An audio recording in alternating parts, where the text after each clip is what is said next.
There is nothing they can do now to save Finn, and his mom is there too, who is just a talking head on TV. It's just her data. Minerva bots bring the techno coffin. Princess Bubblegum thinks that they should put him there and preserve him somehow.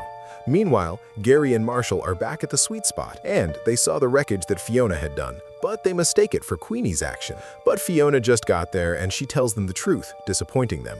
Fennel is still devastated with what unfolded during the fundraiser. She thought that Fiona and she could be friends. Huntress with the Witch Wizard still at the orchard with no way of getting back to Ooh. But Huntress uses her powers to project herself to different worlds to get back to Ooh to see Finn before he passes. She failed at her every effort, and since her original body was destroyed, she has no connection to Ooh anymore. PB thinks that this is their only way, but if the upload fails, there is this slightest possibility that Finn's soul be trapped forever in limbo. Simon is totally against this whole idea, who thinks that this procedure is just insulting Finn. PB continued to explain once Finn is uploaded, his mind will inhabit this robot body, which is nearly indestructible. The Witch Wizard can tap into a heart. Huntress instructs her to connect through the undergrowth, but she refuses. She tells her that Huntress killed the heart, and so there is no point in them doing it. Suddenly, she started feeling the heart's presence. Huntress begs for her help, and so she did help. They joined hands and make a connection with the heart.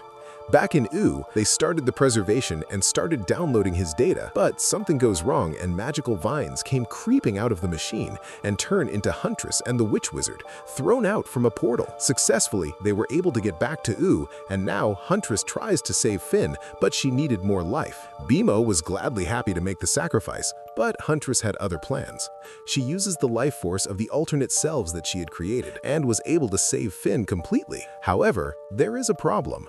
The upload was interrupted, and Finn's consciousness is in the cloud. Cake is with the karmic worm. Huntress was able to relay a message to her to go find Fiona, that she needs both their help. Meanwhile, Fiona was with Felix, and they go their separate ways. Now Cake got there and tell her what's going on, that Finn need their help. Fiona tries to get in contact with Finn's mind, but got into his imagination land, and with some help was able to locate to Finn's mind room. After looking inside and searching for him for some time, she was successfully able to locate Finn. After having a heart-to-heart with Finn, Fiona was able to convince Finn to come along with her, and his consciousness returned. Rejoiced that her love is back again, Huntress kisses Finn, and everyone was happy. When Gary and Marshall returned to their apartment, Fiona was there, making them a sorry cake. Though this doesn't make things right, Gary appreciates her efforts. It tastes really bad. Now, Fiona gives the both a proper apology. She made amends with Fennel as well, and they become friends. Prismo, who was grieving the death of his buddy, Cosmic Owl, Scarab consoles him. Fiona and all her friends started to rebuild the sweet spot. Huntress teaches some students magic, while Finn is normal now and working on his hand. The Witch Wizard was not happy with the presence of Finn. Huntress reminds the witch that the heart belongs to them all. After the sweet spot was done rebuilding, Queenie came to take a peek, and Fiona tells her to think about investing in the place, but she walks away. Fiona saw a fencing which was not meant to be crossed. She got to the other side anyway, and Fennel, Hunter, and Cake joined her as well.